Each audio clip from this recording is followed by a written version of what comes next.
Hi guys, White Witch 110 here. How is everyone? It is raining here. And that's it.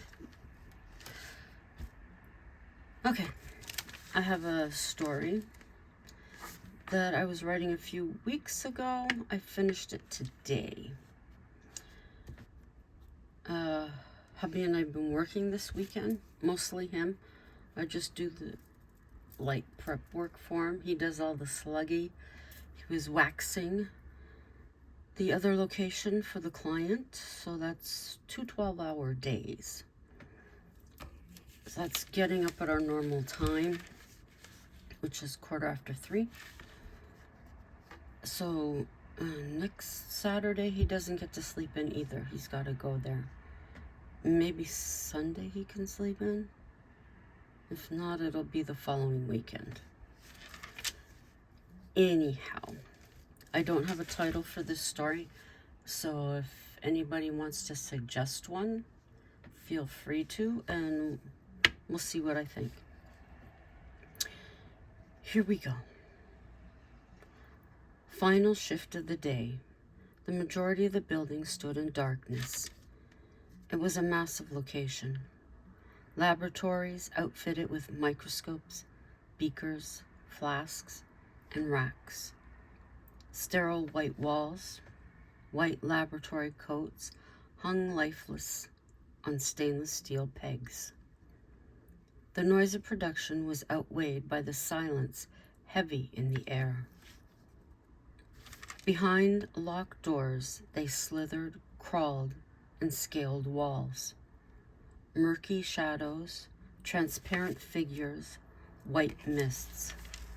Footsteps, thuds, rattling of glass, disembodied voices. Hallways where gusts of air materialized spontaneously. No one attempted to venture beyond the production area. This included their cafeteria. For beyond that boundary, they existed. Never peer through the window. Never glance in a mirror. Never answer a knock. Taylor and Raymond were recruits to the company. No one dare broach the matter of locked doors. Oblivious to the risk, their curiosity was overwhelming. Conversations altered when the area was in question. Can anyone explain why those doors are locked? Taylor inquired. The reply was always, because they are. Raymond walked over to the doors in question. An employee shouted, "Don't look through the window." He sprang backwards. "Don't ever look through that window," they strongly warned. As with the doors, no explanation. On their own during a 15-minute break. What is behind those doors? Taylor wondered. And why can't you look through the window? It's only laboratories. If they didn't want us to see, why not black out the glass? Raymond added. More questions with no answers, she said. Each subtle inquiry about the area, each attempt met a stone wall. It's best you forget about it. We all do, one employee advised. Taylor and Raymond worried about the validity of their new employer. Had they been brought into illegal premises? We need to find out what is behind those doors. Raymond was deadly serious. But how? There are always people around, Taylor pointed out. They needed to come up with a plan. We could come in on a day off, she suggested. No, we'd be questioned why. Their frustration was genuine. The following shift Raymond had an idea. We'll go for lunch. You say you're not feeling well after we eat. I'll tell them I've got you. When they leave, we'll go to the door. But the door is locked, Taylor pointed out. Raymond knew there had to be a key. Behind the gray clinical doors, apparitions accumulated. The enthusiasm was ominous. Hands clapping, incisors streamed saliva. Shadows, mists, transparence sensed the powerful curiosity. Raymond was certain they did not require a key. His bank card may allow them access. Taylor was not agreeable. When the coast was clear, they dashed to the doors. Taylor was confused. It's open. Maybe someone's inside. Why warn us not to? They're hiding something. Raymond anxiously poked his head in. The atmosphere was cold and obscure. The hallway was void of life. Taylor accompanied Raymond immediately behind. Her skin crawled. They painstakingly inched along the epoxy resin hallway. Raymond, listen. She held him back. I don't hear anything. Exactly. They remained still. Taylor's own anxiety grew. This is eerie. I believe we've made a massive error. We should turn back. No, we need to uncover what they're hiding. Wary, the two crept onward. These doors are locked. Raymond turned to Taylor. Look, there's a mirror. She pointed ahead. We can't look in it. Because they directed us not to. Taylor, look around. There's nothing here. Scanning the hallway, he declared the remainder of the doors were all locked as well. Let's get back. We'll say we went for a walk. You needed air. Rapidly, they returned to the gray doors. Be careful, Taylor cautioned. Don't look out the window. She pulled on his shirt. Taylor, stop it. Raymond peered through. Why can't I see anything? He used his hand, attempting to clean the glass. Open the door a crack, she suggested. The lunchroom was empty. He motioned her forward. Taylor took one step, and her shirt was pulled. She almost lost her balance. Raymond, she shouted. He spun around, dashing back. He grasped her hand, yanking her into the room. He then slammed the gray door shut. What happened? Something caught my t-shirt. Her face was pale. Raymond inspected her shirt. His blood ran cold. It was a faint mark of fingers. What is it? Tell me, Raymond. Paralyzed, fear gripped her. There are finger marks. He was deeply focused on the material. There was someone in there. He pivoted to the doors. Taylor grabbed his arm. No, don't, she begged him with her eyes. Please stay with me. He sat back down. Inform them we're going home, she said. Raymond did just that. The drive home was silent. Taylor was traumatized. What or who had pulled her t-shirt? The entity had failed. She had escaped. Its grip was weak. Her partner strong to pull her back. Specters were restless. Poltergeists manifested. Tragic events, frustration to senseless loss. Syringes thrown, chairs slammed against walls. doors continually banging, energy increasing, shortly to erupt. The voices spoke.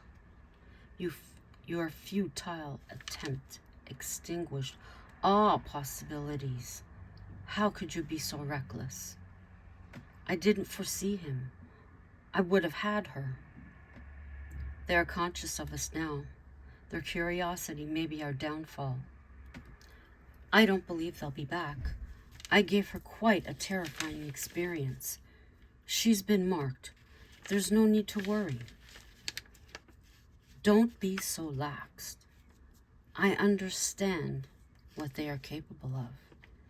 Never underestimate them. They yearn to perceive what we already know. They can't appreciate this life till they're here.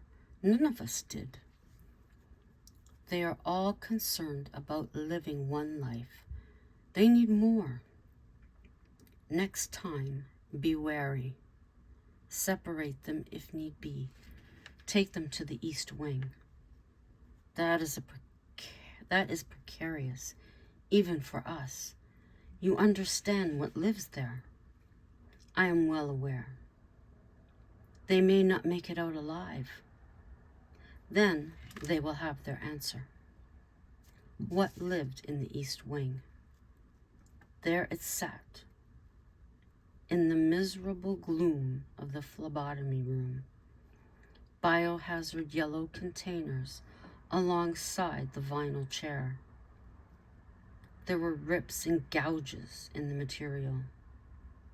Within the container, spent syringes, extreme thin layers of blood coated the inside of plastic tubes. Its elongated fingers supported sizable talons. The horrid methodical click, one at a time.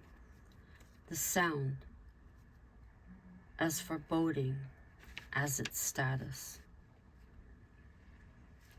as its stature. Its legs extended well beyond the tile floor, dark and slender, its body slim but powerful, the arms far-reaching in seconds, the eyes void of empathy, a shade of yellow never experienced on Earth, monstrous chiseled teeth concealed by gaunt lips of ash gray. There was never an inferior appearance in the universe similar to this. Equivalent to a medieval king on his throne, he anticipated his peasants. Where are they? The voice bellowed in question. He lost the woman. The man was strong and pulled her back. He pounded his fists on the padded arm. The vibration caused a tremor throughout the building. Bring them to me, the voice an abyss. We're afraid they may not come back. They must, or your deaths will be permanent. He glared, and his eyes transformed to blood red. They glowed fiercely. We will not fail you, the specter retreated. The slender arm reached out, the talons wrapped around the neck. Do not fail me. Its scalding breath beat down on the specter's face. Its voice reverberated to the core. Hastily, the specter left. Hallways evoked memories of a maze, the desperation of escape, the reality there was no optimism. Our lives are at stake. We must bring them both, although it is she, the blood of his life. I won't fail this time, I promise you. Of course you won't, because we'll all assist. Both sides of the gray doors were crafting strategies. We're on the line tomorrow, Raymond reminded her. If we hesitate at quitting time, we should be able to get inside. Raymond, I said no. I'm terrified of what's behind that door. He's coming. The man is too curious. What about the woman? He needs the woman. She'll follow.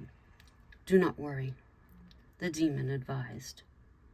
The vibration was tangible. They all realized their sort would survive. Raymond took hold of her hand. Taylor followed behind, though she continued to pull him back. Prepare the bed for her. I want no mistakes this time. The talons tapped again. How will we convince her? It took seconds. The lanky fingers, without delay, shrank. The talons retracted. Its features familiar. Amazing. The transparent figures were impressed. And now you see? A sinister grin appeared on his face. She'll be mine within the hour. In the room, a hospital bed. Above it, a lamp hanging from a hook. It was enough to illuminate the covers neatly spread on the vinyl mattress. Nothing else in the room was visible. Where are we going? Taylor asked as they made their way along the dim hallway. It's getting cold again. She shivered and rubbed her arms. Come on, Raymond urged. Reluctantly, she followed. I feel her. Make sure the room is ready, he demanded. Raymond was virtually pulling Taylor. The hallways were changing. They were grim. Webs expanded in corners. Sludge streaked the walls. Rancid decay. Paint hanging in sheets beyond their progress. Raymond, we need to go back. Taylor could hear the whispers. Do you hear that? She yanked him to a stop.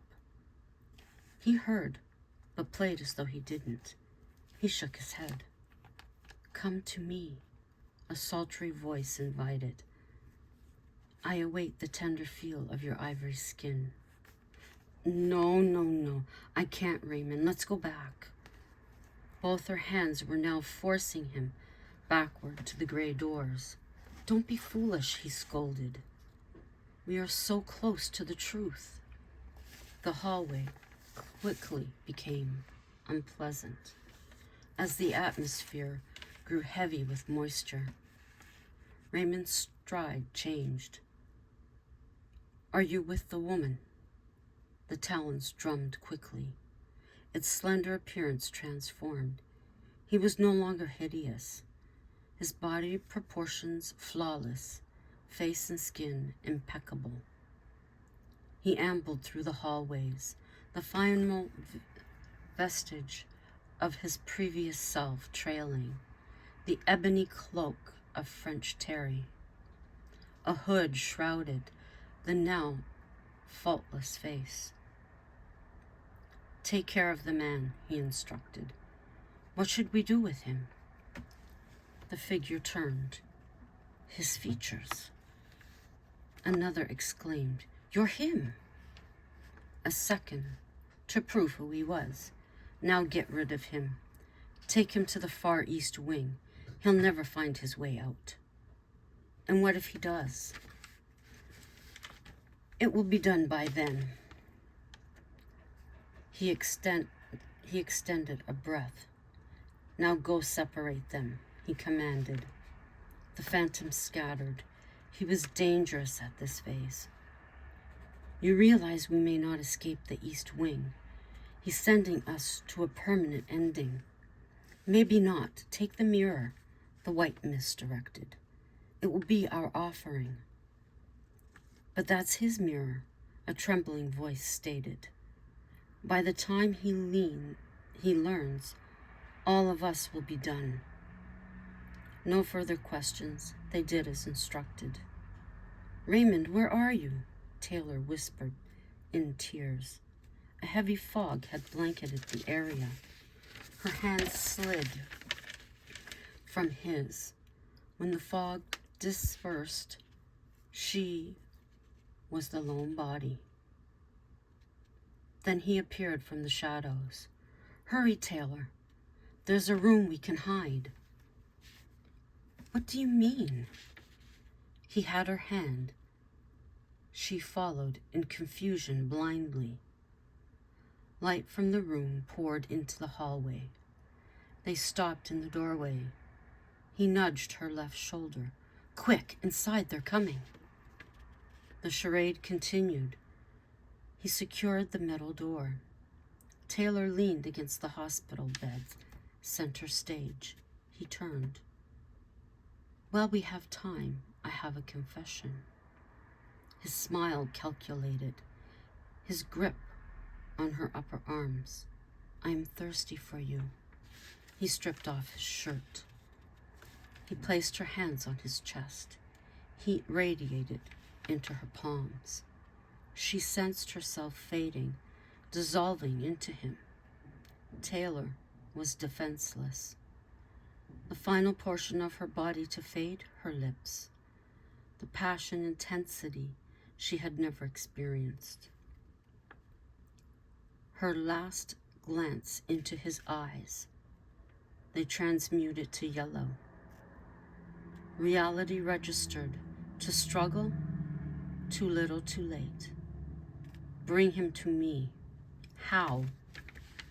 He immediately rotated. "My mirror bought you passage."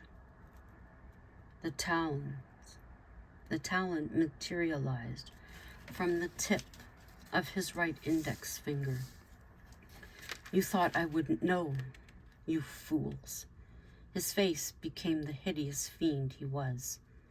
Unrestrained laughter stunned the murky shadows. "They had never been windows to my soul, you idiots." He bent forward, saliva trickling from his rancid mouth. "I don't have a soul," he sneered. I monitor entire conversations through them. Deep terror traversed the collection of grotesque apparitions and entities. "Yes, you menial peasants, every one of you, destines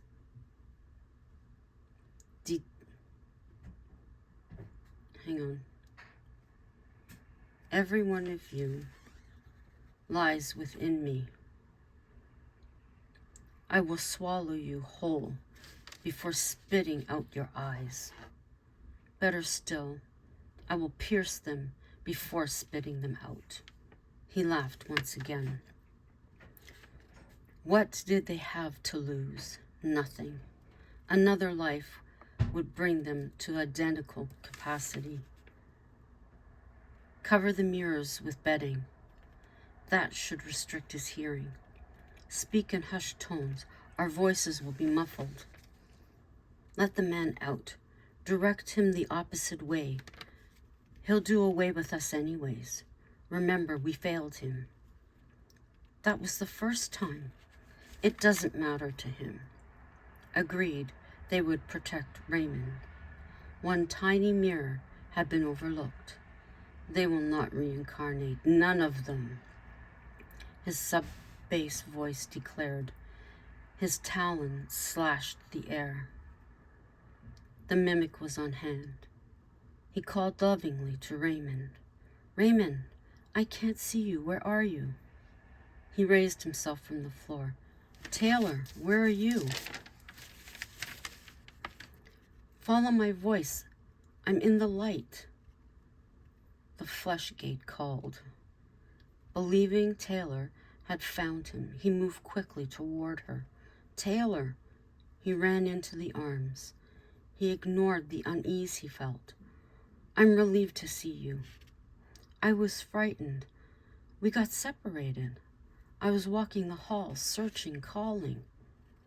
"I'm sorry for insisting. Let's go. He grabbed for her hand. Her grip was different. Raymond smiled and continued. There was a solace when the gray doors came into sight. We're here, he exclaimed. Behind them, an excruciating detonation. Soot and debris hastened towards them. Come on, Taylor. He held out his hand. Come on. The figure changed. Hurry, go. He's taken her into him. She no longer exists. We are all doomed. Go. The flesh gate urged.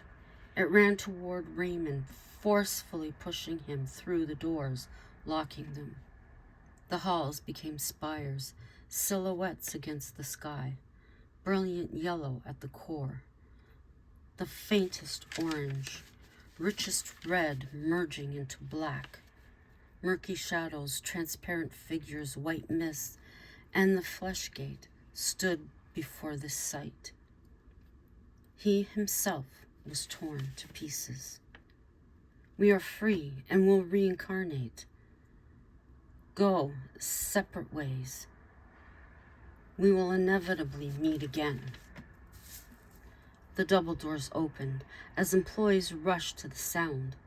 The doors are open. Raymond, you weren't to open them. The manager was irritated. I didn't. His head was bowed. His heart was broken. The air was clear, the darkness gone, the uneasy feelings gone. This is different, one employee remarked.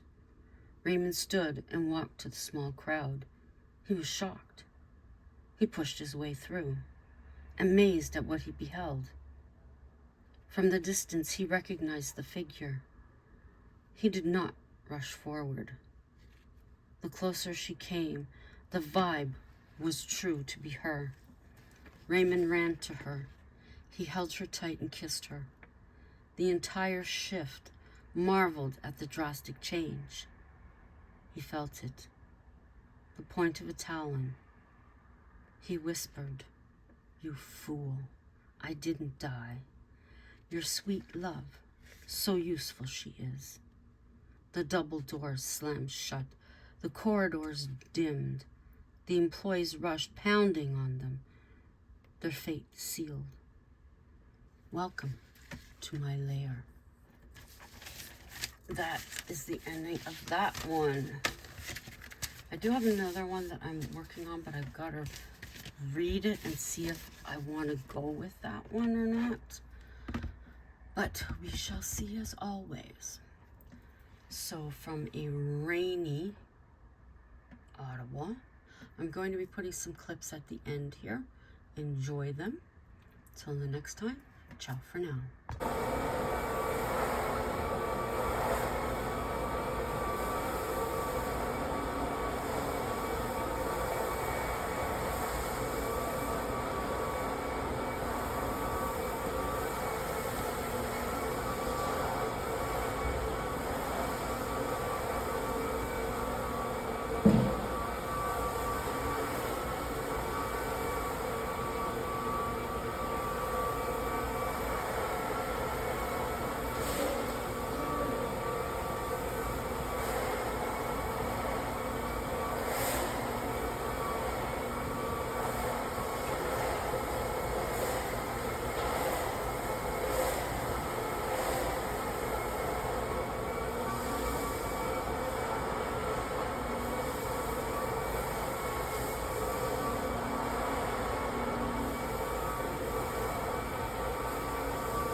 What are you doing?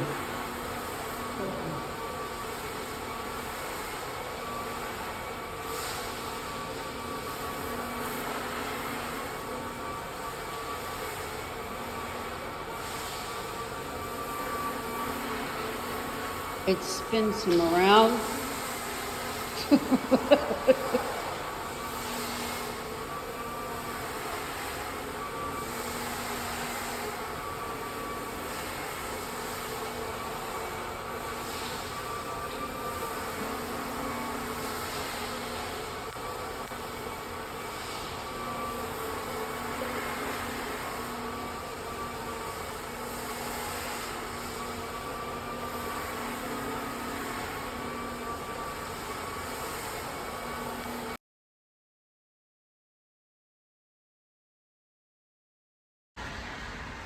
Hi guys, which one time here? It's like 3:37 in the morning. We're getting up to go do waxing. We did waxing yesterday too. You'll be seeing some of that. But we're getting mega lightning here. We were in a storm watch yesterday. Severe. I keep saying it's heat lightning.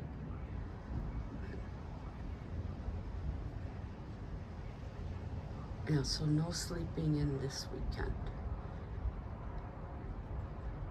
And then hubby has to go back. He has to go next weekend with our operations, whatever title he's got now, to do a very large section.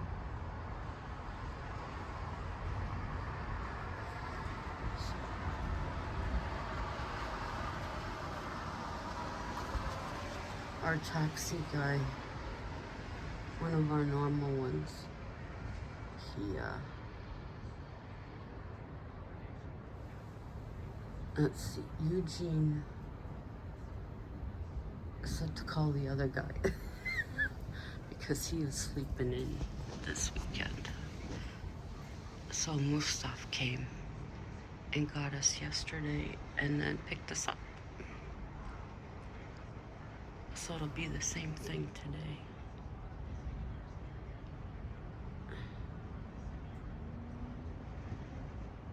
The sky is a-talking.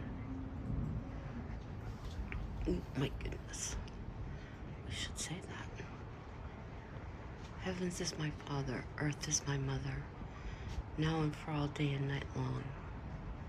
The azure dragon is on my left, the white tiger is on my right, the red phoenix is in front of me, the black turtle is right behind me. I am blessed, protected, and lucky, now and for all day and night long, so mote it be.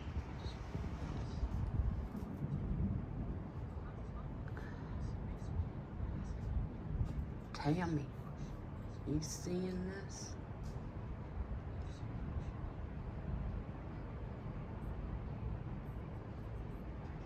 It's supposed to start getting cooler again, from what hubby said.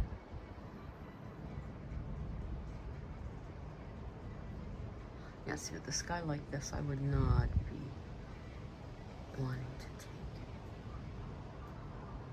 I hear that. You hear those leaves?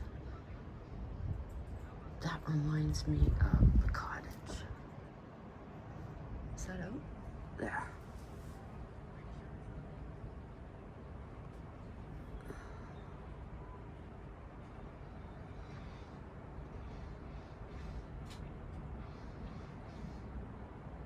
I'm just out here getting some video.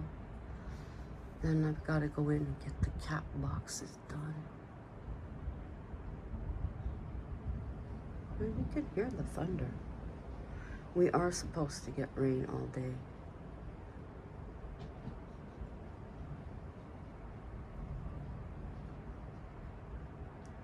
I will likely have another spooky story done for you. This one I started a month ago.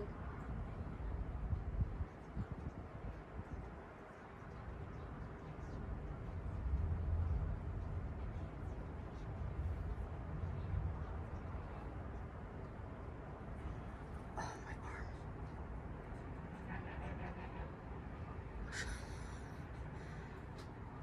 Scared the poop out of me. Sound like someone who has the knobbies on their tires,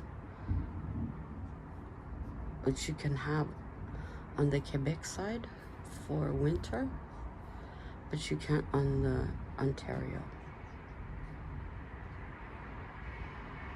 I've been told. Where the heck are you people going at this time in the morning? I should talk.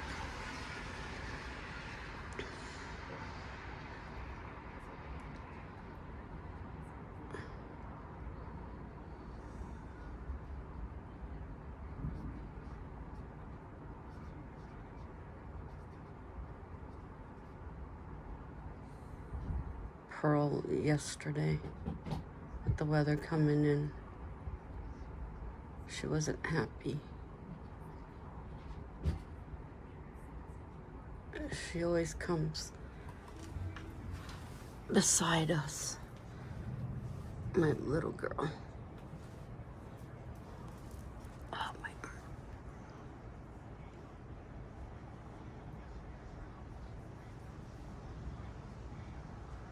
Hopefully this doesn't, I mean, the severe was over last night. As far as I know, we don't have any this morning.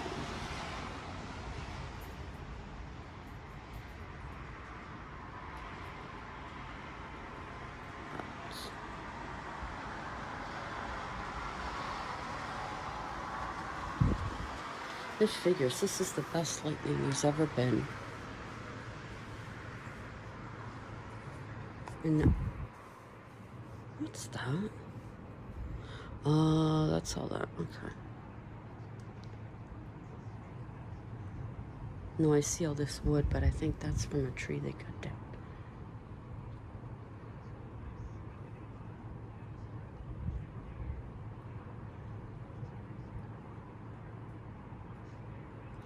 Getting some good stuff here.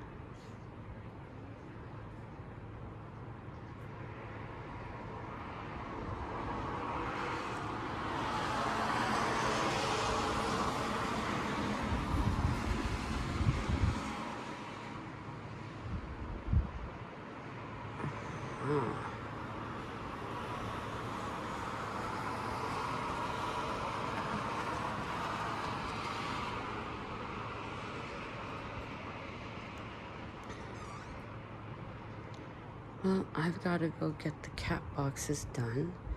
I've got to turn off the flameless candles on my altars. All of you enjoy your day.